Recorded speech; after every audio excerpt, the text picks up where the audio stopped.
मेरे को नहीं खींचा जाना उससे कौन बंदा होना।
ਮੈਨੂੰ ਬਸ ਕਿਸੇ ਨੇ ਦੱਸਿਆ ਹੀ ਇਹਨਾਂ ਜੀ ਵੀ ਆ ਮਿਸਤਰੀ ਦੇਣ ਡਾਣੇ ਮੁੰਡੇ ਉਹਨਾਂ ਕੋਲ ਕਿਸ ਤਰ੍ਹਾਂ ਲਾਇਆ।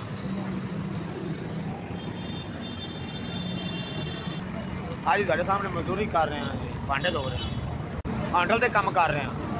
ਹਾਂਜੀ ਠੰਡ ਲੱਗਦੀ ਹੈ, ਬਿਸਤਰਾ ਲੱਭ ਜਾਏ ਜਿਹੜੀਆਂ ਮਰਜ਼ੀ ਲੱਭ ਜਾਏ ਤੇ ਕਰਨ ਨੂੰ।